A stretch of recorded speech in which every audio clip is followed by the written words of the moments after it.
안녕하세요, 트래블튜브. 오늘은 최고로 준비한다던 도쿄올림픽에 떠오른 초대형 악재 3가지를 알아보겠습니다. 도쿄올림픽의 준비 상황에 관해 항상 도쿄올림픽 조직위원회는 최고로 준비하고 있다고 답하고 있습니다. 그런데 현재 도쿄올림픽은 매우 현실적으로 힘든 위기가 닥치고 있어 한국에 분산해야 되냐는 이야기도 또다시 한번 등장할 정도로 어려움을 맞고 있다는데요. 1년도 안 남은 올림픽에 어떤 문제가 생기고 있는지 살펴보겠습니다. 첫 번째, 올림픽 예산 무제한 상승. 도쿄는 전 세계에서 가장 사업 비용이 큰 도시 중 하나입니다. 인건비가 비싸며 이런 곳에 새로운 건물을 세우고 인프라를 만든다는 것은 지난 브라질이나 중국같이 올림픽을 치른 곳보다 훨씬 많은 비용이 들어간다는 것을 의미하고 있습니다.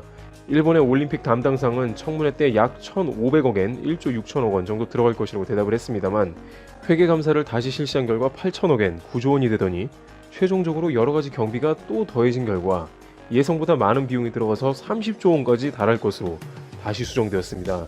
이것도 최종본이라고 하기엔 아직 1년 동안 더 추가될 비용이 많다고 이야기가 나오고 있습니다.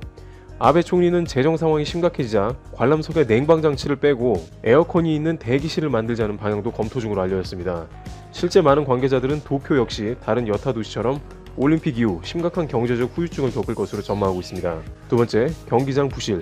당장 오픈 워터 수영 경기장이 큰 문제거리가 되었습니다. 이곳은 도쿄 오다비아 해변공원에서 개최가 되는데 최근 수질이 악화되어 트라이애슬론 경기가 취소가 되어버렸습니다. 이유는 대장균이 2배가 검출되었다는 것인데 제대로 생활 하수 등이 정화가 안되고 그대로 수영장에 배출되는 것이 원인이 된 것입니다. 화장실의 분뇨나 생활 오염수가 그대로 수영장에 정화가 안되어 실제로 수영장에서는 심한 악취가 나고 손이 보이지도 않을 정도로 시야가 탁해서 수영 경기를 치를 수 있는가 의문이 되고 있습니다. 같은 장소에서 도쿄올림픽 오픈 워터 수영이 열리기로 되어 있는데 비가 많이 오면 정화가 안되고 그대로 배출되기 때문에 내년에 여름에도 그대로 이와 같은 현상이 재현될 우려가 있습니다. 이 수영장은 수질 문제가 고질병으로 지적을 받아왔는데 만약 IOC의 이 문제로 수영장 사용 불가 판정이 나면 어젠다 2020에 따라 한국에서 분산 개최 압박을 당할 수도 있습니다. IOC는 2016년 한 차례 도쿄올림픽의 경기장 문제로 카누를 한국의 충주에서 분산 개최하자는 제안을 한 전례가 있습니다. 세 번째, 전세계 방사능 보이콧. 도쿄올림픽 보이콧은 아니더라도 후쿠시마 보이콧은 실현될 가능성이 높아지고 있습니다. 전 세계에서 선수단의 안전을 담보해야 된다며 후쿠시마 개최를 보이콧하자는 움직임이 거세게 일어나고 있습니다. 한국은 수출 규제 문제를 시작으로 본격적 방사능 관련 이슈에 보이콧 움직임을 보이고 있는데 호주와 미국에서도 주요 매체들이 후쿠시마를 비롯 도쿄올림픽 자체가 위험해서 철회해야 한다는 취지의 보도가 나오고 있습니다. 이것이 2020년이 가까워지면 더욱더 각국의 요구가 거세지고 IOC 등에서 조사가 펼쳐질 것으로 전망이 되며 이것은 최소한 부흥과 재건을 의미한다는 후쿠시마는 재고될 확률이 높습니다. 최고의 올림픽이 될 것이고 그것은 일본 부흥의 신호탄이라고 하는 도쿄올림픽이 과연 바람대로 잘 치러질 것인지 주목받고 있습니다. 트래블튜브 여기서 마치겠습니다. 감사합니다. 싱가포르 신종 코로나 바이러스 감염증 누적 확진자가 2만 명을 넘어섰다. 싱가포르 인구는 약 584만 명이다. 6일 싱가포르 채널 뉴스 아시아와 스트레이트 타임스에 따르면 싱가포르 보건부는 이날 낮 12시 현재 788명이 추가로 코로나19 확진 판정을 받았다고 발표했다. 싱가포르 시민권자 또는 영주권자 11명을 제외하고 대다수는 이주노동자 기숙사에 거주하고 있는 외국인들이다. 싱가포르의 누적 확진자 수는 2만 198명이다. 코로나19 합병증으로 사망한 사람은 지난 3일 1명이 추가돼 총 18명이다. 싱가포르는 동남아시아에서 코로나19 확진자가 가장 많은 국가가 됐다. 스트레이트 타임스는 싱가포르에서 지난 1월 23일 첫 번째 코로나19 확진자가 보고된 이후 지난달 22일 누적 확진자가 1만 명을 돌파하는데 13주가량이 걸렸지만 이후 2주 만에 2만 명을 돌파했다고 전했다. 싱가포르 보건부는 최근 코로나19 확진자가 증가한 것은 자국 내 코로나19 진원지로 꼽히는 이주노동자 기숙사 거주자에 대한 검사를 확대했기 때문이라고 설명했다. 이주노동자 기숙사 거주자 32만 3천 명 중 5.3%인 1만 6,998명이 코로나19 양성 반응을 보였다. 보건부는 코로나19 확산을 막기 위한 안전 조치에 따라 지역사회 감염자는 감소하고 있다고도 부연했다.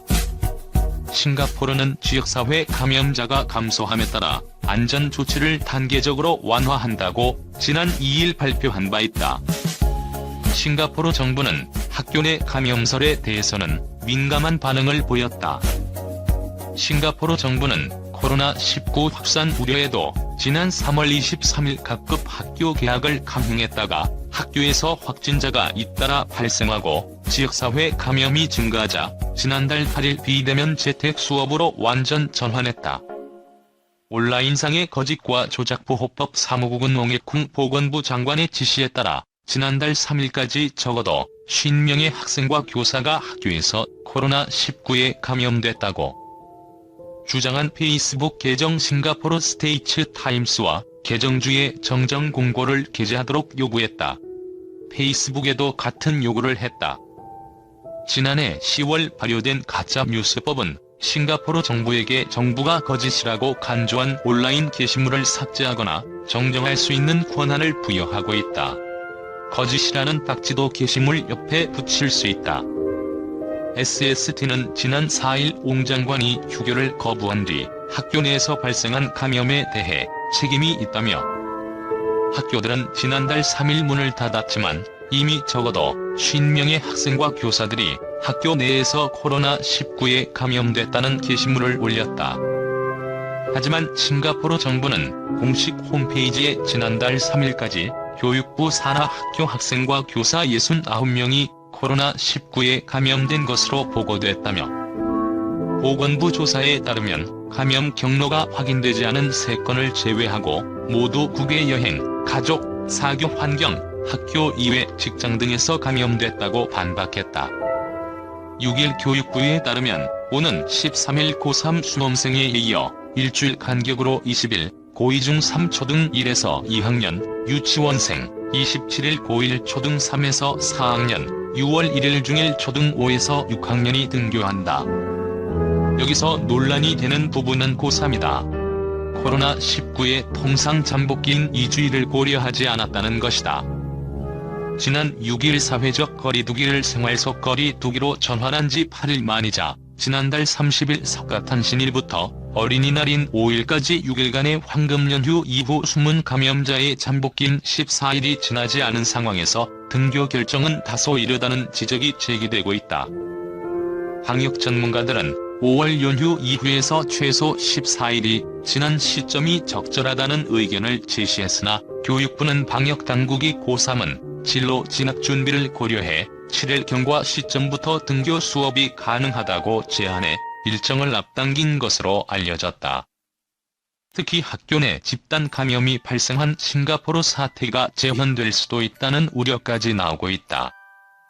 코로나19 방역 모범국이었던 싱가포르는 집단 감염 위험이 크다는 전문가의 경고를 무시하고 지난 3월 23일 개학을 강행했다가 2일 만에 한 유치원에서 집단 감염이 발생하자 2주 만에 개학을 철회하고 온라인 수업으로 전환했다.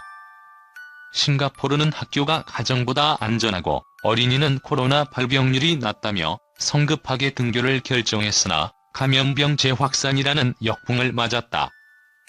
2달 넘게 아이들 돌봄에 지친 학부모들은 교육 당국의 등교 결정을 환영하면서도 혹시 모를 집단 감염을 걱정해 학교 현장에 세심한 방역 가이드라인을 요구하고 있다.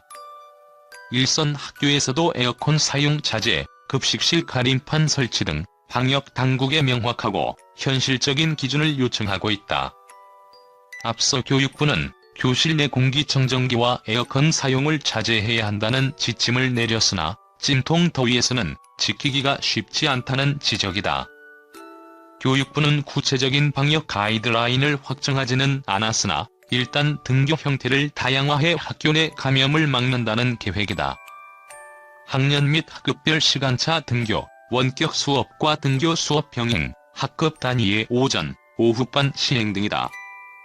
집 같은 학교라도 반마다 등교 시간을 달리하고 학생 간 만나는 기회를 줄여 감염을 최소화하겠다는 것이다. 우리는 코로나19 사태 속에서 총선을 안전하게 치르고 고강도 사회적 거리두기를 통한 철저한 방역 대책으로 지난달 18일 이후 1일 10명 안팎의 확진자가 발생하는 등 전 세계를 대표하는 코로나19 방역 성공 사례로 인정받고 있다. 생활방역 성공은 학교 등교 정착에 달렸다. 정부는 고3 등교 후 교실 내 집단 감염이 발생하면 그동안의 공든탑이 모두 무너지는 것은 물론 엄청난 후폭풍을 각오해야 한다. 정부는 남은 일주일간 한치의 허점도 없이 교육 현장의 방역 태세를 철저하게 점검해 싱가포르와 같은 사태를 무조건 막아야 한다. 한편 말레이시아 정부가 한국산 코로나19 신속 진단 키트를 대량으로 수입해 고위험군에 대한 대량 검사를 보강했습니다. 이어 이번 주말 10만 개가 추가로 도착할 것이라며 정부는 한국에서 100만 개의 진단키트를 구매하는 방안을 검토했다고 덧붙였습니다. 압둘라 총괄국장은 지난달 16일 브리핑에서 한국의 SD 바이오 센서 제품을 테스트한 결과 민감도가 84.4%, 특이도가 100%로 각각 나왔다며 우리는 이항원 신속검사 키트를 사용할 것이라고 발표했습니다. 민감도는 양성 환자를 잘 판단하는 비율, 특이도는 음성인 사람을 판단하는 비율을 뜻합니다. 말레이시아는 3월 18일부터 이동 제한령을 내려 코로나19 확산 차단에 나섰습니다. 이어 지난달 중순부터 1일 신규 감염자 수가 2자릿수로 떨어지자 이달 4일부터 대부분 경제활동을 허용했습니다.